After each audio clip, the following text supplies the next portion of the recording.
Have you ever taken a nap and woken up feeling more tired, foggy, or even slightly off? You might think it's just part of aging or a harmless way to rest, but what if I told you the way you nap could quietly impact your brain, your heart, and even how long you live? Recent studies show that certain napping habits, especially common among older adults, could be slowly draining your energy, increasing health risks, and throwing off your body's natural rhythms.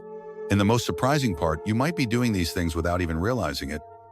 In this video, we're going to walk through 5 nap-related mistakes that could be silently working against your health. Each one is backed by research and comes with simple, practical ways to fix it. If you've ever wondered why you feel groggy after a nap or struggle to sleep at night, this might be the missing piece. Stay with me until the end, because a few small changes to your nap routine could help you wake up sharper, more energized, and more in tune with your body's needs. After all, you deserve rest that helps you heal, not habits that quietly harm you. Before we dive in, please take a moment to support this channel. Tap the like button, subscribe, and turn on the bell for more empowering tips. And if you're with me so far, leave a comment below. Type 1 if you're ready to learn, or 0 if you think naps are fine the way they are. Number 1, napping right after meals. It's a pattern many of us fall into without thinking. You finish lunch, a satisfying bowl of soup, a hearty sandwich, or perhaps some warm rice and vegetables, and soon after, your eyelids begin to feel heavy. The sofa or bed starts to look like the perfect spot for a short nap. It feels earned. It feels comforting. But here's what most people don't realize. Lying down immediately after a meal can quietly disrupt your health over time, especially as you get older. On the surface, it feels like relaxation. But beneath that surface, your body is working hard. When you eat, your digestive system goes into high gear. Your stomach secretes acid to break down food. The pancreas produces enzymes to handle sugars and fats. Your intestines begin absorbing nutrients, and your liver filters what you've consumed. This complex process pulls significant energy and blood flow to your digestive tract. Now imagine what happens when you lie flat, right after eating. Your body, instead of being supported by gravity to keep stomach contents where they belong, is now vulnerable. The stomach and esophagus are more horizontally aligned, which allows acid to more easily escape upward. This can trigger heartburn, acide reflux, or what's known as silent reflux, a form that causes long-term damage without noticeable discomfort at first. And here's where aging plays a role.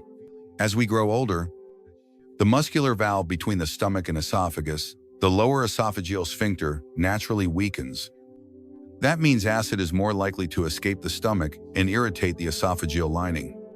Over time, repeated exposure can lead to inflammation, chronic throat irritation, or even conditions like Barrett's esophagus, which may increase the risk of certain cancers. But reflux isn't the only concern. Lying down too quickly after eating can also interfere with circulation. Digestion is a resource-intensive process. Your body redirects blood toward your stomach and intestines to handle the workload. When you recline immediately, you limit blood flow to your brain and muscles even further. That's why many people wake up from these naps feeling more sluggish and foggy than before. Take, for example, Mr. Harold, a 73-year-old from Oregon. For years, he made it a habit to take a nap right after lunch. Lying flat on his couch while watching television, he often felt tired through the afternoon. With a frequent sore throat and a sensation of heaviness in his chest, he thought it was just part of aging. But during a routine checkup, his doctor asked about his habits and recommended 2 small changes: wait at least 30 to 60 minutes after eating before resting. And if he must nap, to do it in a semi-reclined chair, not flat on a bed or couch. Harold followed the advice, and within weeks, his symptoms improved dramatically. No more afternoon fog, no more sore throat, and a surprising boost in energy. He even started walking around his backyard after lunch, which helped his digestion and mood even more. Now, this isn't to say that post-meal naps are universally bad. In some cultures, like in parts of Spain or South America, short naps after lunch, siestas, are common, but they're typically brief and often taken in a seated or slightly reclined position. The problem comes when napping becomes a routine of lying flat immediately after a heavy meal. Especially in older adults, there's also a psychological element. For some seniors, post-lunch fatigue is not just physical. It may be tied to boredom, loneliness, or even low-level depression.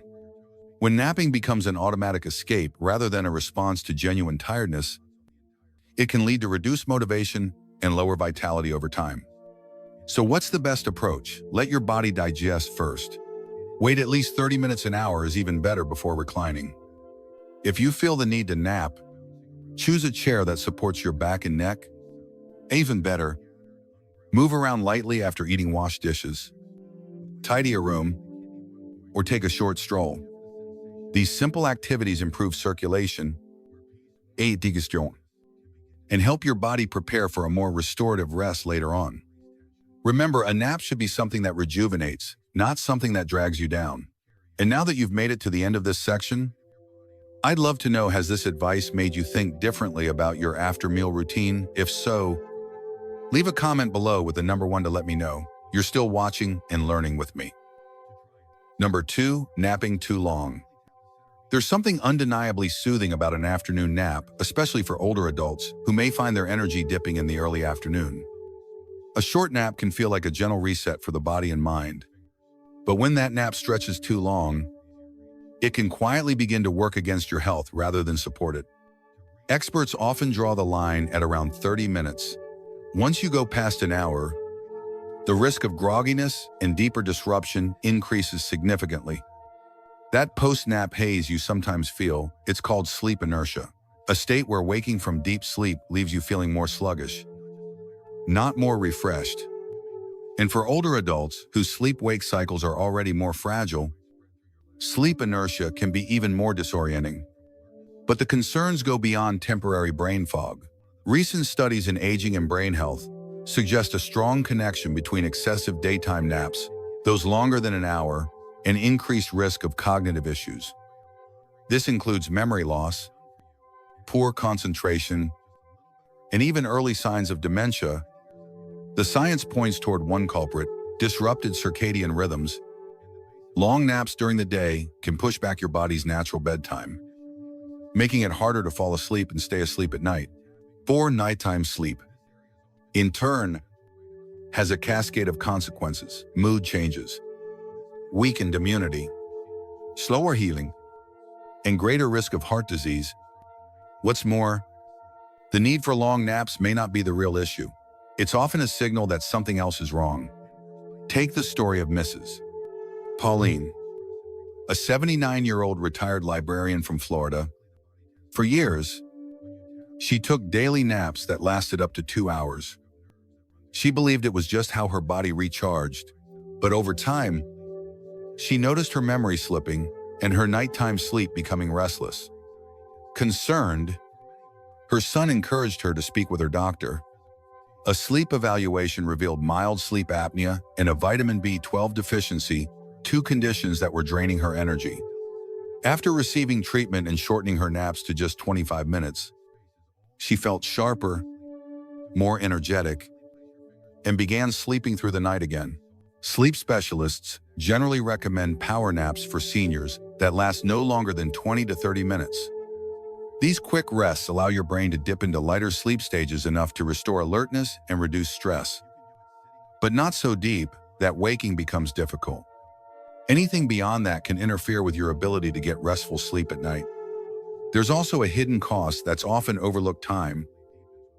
For seniors who live alone or feel isolated, 2-hour naps can crowd out opportunities for connection, movement, or joy.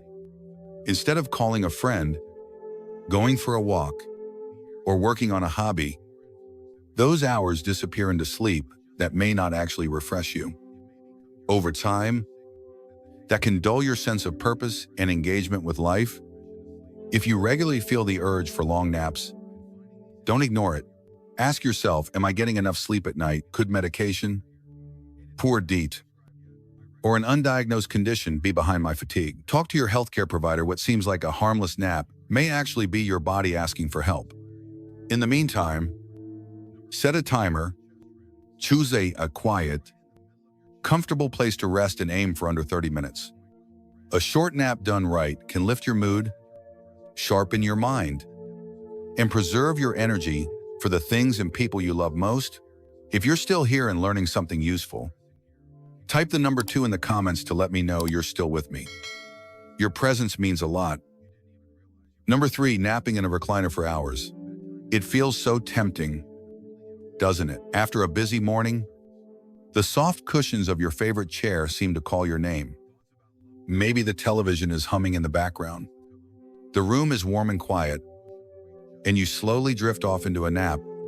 For many older adults, the recliner becomes the most comfortable place in the house, not just for resting, but for napping day after day. But what feels like a harmless routine can actually carry hidden health risks, especially when these naps stretch beyond 60 minutes and happen regularly. Unlike lying flat in bed, napping in a semi-upright position can subtly stress your body. Your knees are bent, your neck is tilted forward or sideways, and your lower back may be unsupported. Over time, these positions can lead to muscle strain, stiffness, and even nerve compression. One of the most overlooked issues is breathing. When you recline rather than lie flat, your diaphragm, the muscle that helps pull air into your lungs, has less room to move. This can result in shallow breathing and lower oxygen flow to the brain, heart, and muscles. Reduced oxygenation can cause fatigue, confusion, and strain your cardiovascular system. For seniors with existing heart or lung conditions, this effect can be even more pronounced. Then there's circulation. Sitting or reclining for long periods slows down blood flow, especially in the legs. Gravity pulls blood downward, and if your knees are bent, it can further restrict return flow to the heart. This increases the risk of swelling, discomfort, or even blood clots in serious cases. Let's take Mr. Lawrence, a 76-year-old retired mechanic from Illinois. He loves spending afternoons in his recliner, taking long naps while watching the news. After a few months, he started noticing tingling in his hands, swelling in his legs, and occasional chest tightness. His doctor discovered early signs of spinal compression and poor circulation, partly from the way he was sitting for hours each day. The solution wasn't complicated. Mr. Lawrence began limiting his naps to 30 minutes. He started using a neck pillow for support and made a habit of lying flat in bed instead of staying in the recliner. He also added light stretching after each nap. Within weeks, his symptoms eased and he reported feeling more energized throughout the day. But the concern isn't only physical. There's a deeper emotional and psychological side to this habit. For some older adults, long naps in a recliner aren't just about feeling tired. They're a quiet escape from boredom, loneliness, or a lack of purpose. It's easy to fall into a cycle of sleeping to pass the time, especially when social connection and daily stimulation are missing. That's why it's important to ask yourself, am I napping because I'm physically tired or because I feel emotionally disconnected? That question alone can reveal so much. If recliner naps are unavoidable, make them short and supported. Use pillows behind your lower back and under your neck. Avoid slumping, and after waking, take a few minutes to stand up, walk around, stretch, or step outside for fresh air. A few simple movements can restart your circulation and brighten your mood. More importantly, try to find one small thing each day that brings you joy, a hobby, a phone call, a walk with a friend, or simply watering your plants. These seemingly small acts can help transform your naps from a passive routine into part of a vibrant, balanced life. Number 4, napping too close to bedtime. For many older adults, the hours between late afternoon and evening often feel the most exhausting. The day's activities begin to settle, the house grows quiet, and the temptation to rest just for a few minutes before dinner or television sets in. At first glance, this seems harmless, perhaps even a well-deserved break. But when that nap happens too close to your usual bedtime, it can throw your entire sleep rhythm into chaos. Let's talk about why. Your body runs on an internal clock called the circadian rhythm. This biological timing system helps regulate everything from hunger to hormone levels to your sleep-wake cycle. One of the key players in this process is a hormone called melatonin, which rises naturally in the evening to help signal that it's time to wind down. Now, when you take a nap late in the day, especially after 4 or 5 p.m., it confuses this internal clock. Your body gets mixed signals. Instead of winding down, it receives a sudden surge of rest, which tells your brain, we've already had some sleep. As a result, melatonin production may be delayed, making it harder to feel sleepy at bedtime. This leads to difficulty falling asleep, waking up throughout the night, or even waking too early in the morning. And here's where the cycle becomes even more frustrating. After a restless night, you're tired again the next day. So what do? Take another nap, this time, maybe even earlier in the evening.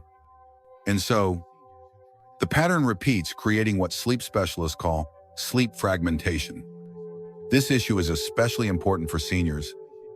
As we age, our ability to generate deep, restorative sleep declines. Sleep becomes lighter, more fragile. So anything that interferes with nighttime sleep, like a poorly timed nap, can have a magnified effect on our health. Fragmented sleep has been linked to increased risk of high blood pressure, mood disorders, weight gain, reduced immune function, and even cognitive decline. Let's look at a real example. Gerald, a 75-year-old retired bus driver from Kansas, always enjoyed watching the evening news in his recliner. Somewhere between weather reports and sports scores, he'd drift off for a nap around 6:30 p.m. At first, he thought this habit was harmless after all. He still went to bed at 10 p.m. But gradually, Gerald started noticing that when he got into bed, he just couldn't fall asleep. He'd toss and turn until well past midnight. Mornings became groggy. He began forgetting where he placed his keys. His energy dipped so low that he stopped going on his regular morning walks. After discussing this with his doctor, Gerald was referred to a sleep therapist who helped him see the connection between his early evening nap and his late-night insomnia. The therapist recommended a few simple changes: stop all napping after 3 p.m., get exposure to natural light in the morning, and establish a relaxing bedtime routine. Within a few weeks, Gerald was falling asleep faster and waking up more refreshed. His memory and mood improved, and so did his motivation to move. So what can you do to avoid this common mistake? First, try to keep any naps earlier in the day, ideally before 3 p.m. If you feel the need to rest in the evening, opt for a quiet activity instead of sleep. Gentle stretching, listening to music, or even stepping outside for fresh air can help your body transition into nighttime mode without disrupting sleep signals. Second, watch for signs that your nap is interfering with your bedtime. If you're lying awake in bed longer than 30 minutes, or waking up multiple times during the night, reflect on whether you may be napping too late. Third, build a relaxing wind-down routine in the evening. Turn off bright screens an hour before bed. Dim the lights. Do something calming, read, sip a warm herbal tea, or journal. These small steps teach your body that it's time to rest naturally.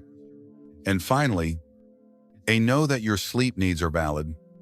It's not about forcing yourself to stay awake or following rigid rules.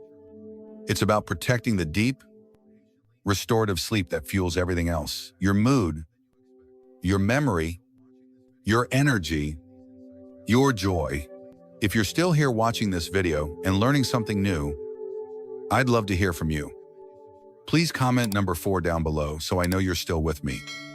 Your time is precious, and I'm honored you've spent it here. Number 5, napping without adjusting the environment. Napping is often seen as something simple. Just close your eyes wherever you are and let your body rest. But as we grow older, that simplicity can become a trap. Many older adults assume that grabbing a nap on the recliner or couch, regardless of lighting, noise, posture, or temperature, is good enough. But when your environment isn't set up to support healthy rest, what starts as a brief nap can silently drain your energy, confuse your body's internal clock, and even increase your health risks. Your surroundings play a critical role in the effectiveness of any nap, especially for seniors whose bodies have become more sensitive to environmental cues. Unlike in younger years, when you might have slept through noise or light with ease, aging tends to reduce your tolerance for poor sleeping conditions. The result, a nap that should have recharged you instead, leaves you groggy, anxious, or wide awake in the middle of the night. Let's break this down. One of the most overlooked issues is lighting. Your brain responds to light exposure, even when your eyes are closed. Bright overhead lights or sunlight filtering through curtains can suppress melatonin, the hormone responsible for triggering sleep. Without enough melatonin, your body struggles to relax into light stages of sleep, making your nap shallow or restless. And if your nap doesn't feel restorative, you're more likely to nap longer or later, both of which can disrupt your nighttime rest. Then there's sound. Sudden noises like doorbells, cars, or television chatter can cause micro-awakenings that you may not fully register, but your body does. These interruptions break up sleep cycles, preventing the brain from reaching a relaxed state. Over time, even short naps in noisy environments can lead to heightened stress responses, elevated blood pressure, or an inability to wind down later in the evening. Temperature is another hidden factor. Most people nap in the middle of the day when the body temperature naturally starts to rise. If your space is too warm, your heart rate increases, your body becomes restless, and falling into light sleep becomes harder. On the other hand, if your environment is too cold, especially if you're not covered with a light blanket, your body might tense up, preventing you from reaching any meaningful rest. And don't forget posture. Napping in an awkward position, such as sitting upright without neck support or slouching on a sofa, can strain your muscles and spine. Seniors with joint stiffness or back problems often wake up from these naps with increased discomfort, headaches, or neck tension. Worse, poor posture during sleep can compress your airways, especially if you're leaning forward or to the side, increasing the risk of light, snoring, or mild sleep apnea episodes that reduce oxygen to the brain. Let's look at someone who lived this experience. David, a 76-year-old widower from Vermont, used to nap every afternoon in his favorite chair, but he rarely felt refreshed. Instead, he'd wake up feeling disoriented, overheated, or with a stiff neck. His nighttime sleep was fragmented, and he began experiencing mild memory lapses. It wasn't until a visit from his daughter, who noticed the noisy television, the bright room, and how he napped fully clothed in his recliner, that the issue became clear. She helped him make a few simple changes, drawing the blackout curtains before his nap, lowering the room temperature slightly, playing gentle instrumental music, and using a neck pillow for better support. David also began using a light blanket to keep his body relaxed and limited his nap to a designated corner of the house free from interruptions. The difference was remarkable. Within just 2 weeks, David's afternoon grogginess faded. He started waking up from naps with a clearer mind and more energy. His sleep at night became deeper and longer, and even his mood improved. Science backs up these changes. Research from sleep laboratories confirms that environmental adjustments such as reducing ambient light, minimizing sound disturbances, and maintaining a comfortable temperature can significantly improve sleep efficiency and reduce the time it takes to fall asleep. For older adults, these changes can support better cognitive performance, mood, stability, and cardiovascular health. Yet, far too often, napping becomes a fallback rather than a planned ritual. Seniors nap in front of loud televisions, in rooms flooded with light, or bundled up in heavy clothes on the wrong type of chair. These habits turn a potentially healing practice into a source of low-grade stress for the body. So what can you do? Dim the lights or use blackout curtains before resting. Lower ambient noise or use calming sounds like soft music or white noise. Keep the room cool, around 65 to 70 degrees Fahrenheit, and use a light blanket. Nap in a reclined but supported position, using cushions for your neck and lower back. Avoid screens and heavy mental activity at least 15 minutes before your nap. Giving your brain time to wind down, limit your nap space to one consistent location that feels peaceful and comfortable. These small adjustments help signal to your brain that it's time to rest, not just collapse. They create a sacred space for renewal, not escape. As we age, the quality of our rest becomes more important than the quantity. Naps can absolutely be part of a healthy aging routine, but only when approached with care and intention. Think of them not as random pauses in your day, but as restorative rituals, ones that your body and mind both deserve. Thank you for joining us on this important journey to understand how simple naps can quietly shape your health, memory, and overall well-being.